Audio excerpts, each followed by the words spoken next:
Bonjour, bienvenue sur ma chaîne. Lorsque j'ai commencé à lire les BD de super-héros des éditions Lug dans les années 70, Strange, Titan, etc., mon héros préféré était Daredevil, à cause de ses lunettes. Puis, il a été remplacé petit à petit par Iron Fist dans mon cœur. Ceci grâce ou à cause des dessins de John Byrne. Et oui, je dis Byrne, pas Byrne. De la même façon que je dis Strange, pas Strange. C'est comme ça qu'on disait à l'époque. On était franco-français et on en était fiers. Reprenons. C'est avec John Byrne, plus tard, que j'ai commencé non plus à m'intéresser aux héros, mais aux dessinateurs. J'ai suivi Byrne sur les champions, Iron Fist, les X-Men, Alpha Flight, les 4 Fantastiques, Hulk, Superman, les Next Men.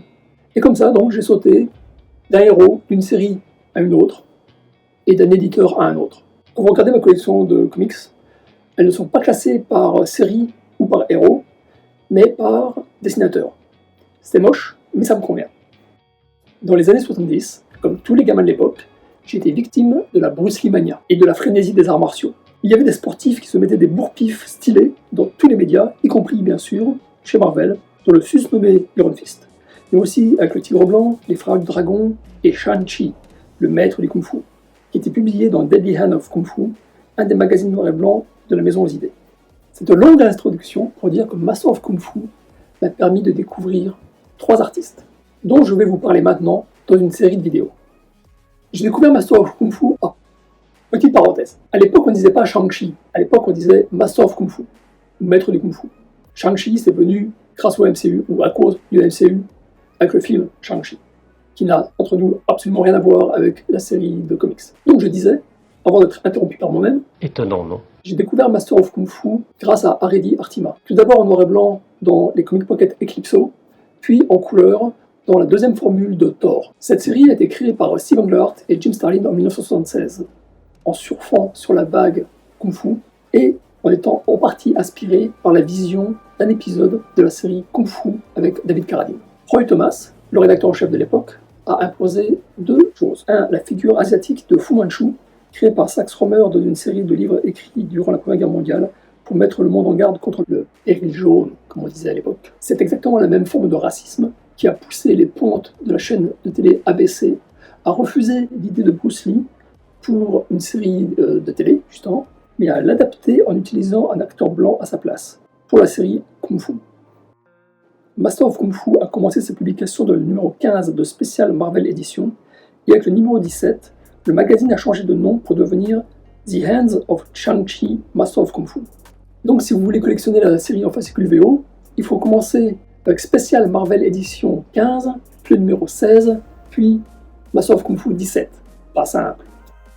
Master of Kung Fu est une James Bonderie sous la forme de comics. On a un héros qui voyage par le monde pour arrêter un grand méchant qui veut détruire le monde, grand méchant qui est accessoirement son père, le héros. Le héros rencontre de superbes jeunes femmes, s'allie avec les services secrets britanniques, a plein de gadgets, etc. James Bond. Sauf que la série s'appelle Master of Kung Fu, et notre héros est une bête en arts martiaux. En fait, son père l'avait façonné pour devenir une arme vivante. Ça me rappelle un autre super-héros Marvels. Après Steve Englehart, c'est Doug Munch qui s'occupa du scénario à partir du numéro 21 et décida d'apporter des éléments James Bondiens à la série sur laquelle il resta jusqu'au dernier numéro. Shang-Chi est une arme vivante, mais il est également non violent. C'est un petit peu raté, parce que dans chaque épisode, il y aura toujours au moins une scène de combat d'arts martiaux. Jim Starlin quitta la série au numéro 17, après son 2e épisode, parce qu'il jugeait le personnage de Fu Manchu trop raciste. Et c'est Paul Gulacy, dont je vais vous parler dans cette vidéo, qui reprit les rênes du dessin jusqu'au numéro 50 et qui donna ses lettres de noblesse à la série. Master of Kung Fu est la première série régulière de Paul Gulacy. Paul Gulacy, sa technique. Paul Gulacy était très lent, surtout à ses débuts. Ce qui fait qu'il ne pouvait pas s'ancrer lui-même. Et, comme toujours, le travail du dessinateur est magnifié ou pâti du travail de l'encreur. Tout dépend du talent de ce dernier. Dan Atkins a surtout officié sur Paul Gulacy, et généralement il a fait un travail honorable, mais vous allez voir, il y a quand même une différence quand c'est Paul Gulacy qui s'ancre lui-même. Parce qu'il était très lent, Paul Gulacy n'avait pas le temps de faire de couverture. Il n'en a fait que 3 en tout pour toute la série, et en plus il a fait ces 3 couvertures après avoir quitté la série. Elles sont toutes iconiques, la plus célèbre c'est celle-ci. les a fait pour les numéros 51, 64 et 67. Parce qu'il n'avait pas le temps de dessiner les couvertures des épisodes qu'il dessinait, Gulassi a mis au point une technique. La première page d'un comics, qui est généralement une pleine page, lui servait en fait de couverture. Et on peut remarquer que ces couvertures ressemblent généralement à des posters de films d'espionnage. Vous allez me dire que les dessins de Gulassi sont sympas, parce que vous êtes des gens sympas vous-même, mais qu'en fait ils ne cassent pas trois pattes à un canard. Et vous n'avez pas tort. Vous n'avez pas tort, et pour une fois c'est vraiment la faute aux encreurs. En fait, quand je lisais donc les aventures de Master of Kung Fu en noir et blanc, je trouvais ça sympa, mais bon, sans plus, quoi. C'était une BD comme il y en avait des dizaines d'autres. Sauf que bon, là, cette fois, c'est des arts martiaux. L'art de Gulassi se caractérise par trois détails. Un, il dessine de façon hyper réaliste. Et on a l'impression, parfois, très souvent, lorsqu'on regarde une de ces cases, de voir une image arrêtée d'un film. C'est surtout visible dans les scènes d'action, où il abandonne rapidement les effets de mouvement, qui étaient chers à l'époque à Marvel, ou au genre super-héroïque. Quand on voit juste les personnages dans une pose d'arts martiaux, j'ai l'impression de voir vraiment un film qui s'est arrêté. Donc sa narration visuelle est très proche de celle d'un film, et à ses débuts, il reprenait la technique de Jim Steranko, qui fragmentait le temps, qui ralentissait le temps. La première chose qui m'a marqué chez Gulassi, c'est son découpage, la façon qu'il a de raconter l'histoire visuellement. Son découpage est très cinématographique, et il est très clairement inspiré de Jim Steranko. Son style même, à Gulassi, est inspiré de Jim Steranko. La façon de dessiner des personnages qui sont très rigides, de fragmenter une action en plusieurs cases, comme si on regardait un film. Ça provient de Jim Steranko, mais Gulassi l'a vraiment magnifié, en utilisant par exemple deux actions différentes qui sont fragmentées en même temps, en entrecoupant l'une et l'autre, l'une et l'autre, l'une et l'autre. Généralement, le personnage se rapproche de l'écran, de la caméra, pendant que quelque chose d'autre se passe. Cependant, Jim Steranko, Paul Gulassi, des maîtres de la narration cinématographique. Je ne voudrais pas vous spoiler, les petits gars, mais attendez que je vous montre ce que fait Gene Day. Gene Day, que personne ne connaît en France. Je vous parlerai de Gene Day plus tard. Pour l'instant, on est dans la vidéo de Paul Gulassi. Et troisième détail de l'art de Paul Gulassi, que ce soit les plis des vêtements ou le corps humain, Gulassi adore travailler les ombres. C'est ce détail, plus que tous les autres, qui m'a attiré chez lui. Parce que quand je l'ai découvert dans les Comics Pocket en noir et blanc de Hardy, donc je n'étais pas distrait par la couleur. Et j'ai vu ce travail sur les ombres, qui me fascinait à l'époque, qui me fascine encore toujours maintenant. À l'époque, je n'avais jamais vu un dessinateur passer tellement de temps et reproduire avec une telle minutie les détails des plis des pantalons, des veines, des muscles, en noir et blanc, avec le travail des ombres par-dessus. À l'époque, j'avais l'habitude des dessins épurés de Gil Kane, un maître parfait du bonhomme au cédar, et de ceux plus réalistes mais moins expressifs de John Byrne.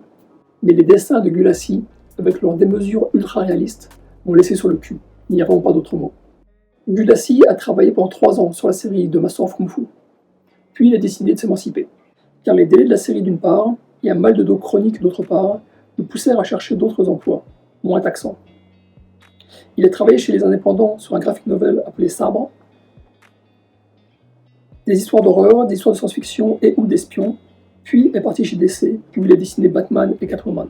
Comme dit précédemment, les lecteurs français l'ont découvert sur Master of Kung Fu, dans Eclipso, et ils l'ont découvert dans la série Six Form Serious, avec Monge Ronald.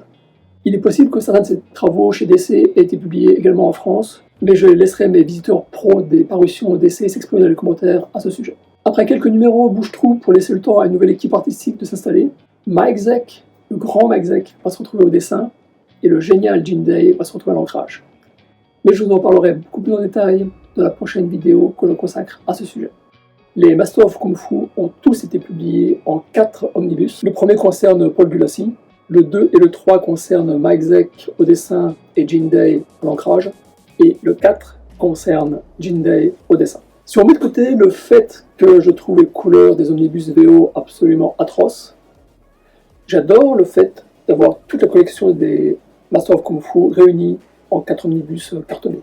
Ça me permet de voir tout de suite ce que j'ai dans ma bibliothèque alors qu'avec les dos souples, c'est pas possible. Il n'existe malheureusement pas d'artiste édition sur Paul Gulacy, car il semble que Scott Dumbia, le monsieur qui s'occupe du contenu des artistes éditions pour IDW, donc il semble que ce monsieur ne soit pas un fan de Gulacy, et c'est bien dommage. Si vous voulez en savoir plus, je ne peux que vous recommander très chaudement le contenu de cet album, Spies, Vixen and Master of Kung Fu, qui était vendu à l'époque 35$, mais franchement, Paul Gulacy n'est pas ce qu'on appelle un artiste hot, donc on peut le trouver facilement pour 15-20$ à peine. Et l'éditeur c'était Vanguard. Le livre est composé d'une longue interview de Paul Gulacy, qui est très intéressante, longue interview qui est entrecoupée de textes explicatifs. Si les 3/4 de l'album sont en noir et blanc, il y a quelques illustrations en couleur à la fin pour montrer le travail de peintre de Paul Gulacy.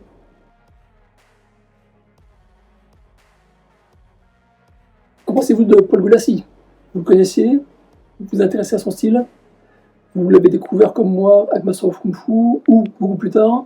Dites-moi tout ça dans les commentaires. Et je vous dis à très bientôt pour Mike Zeck et Jin Day. Ciao ciao!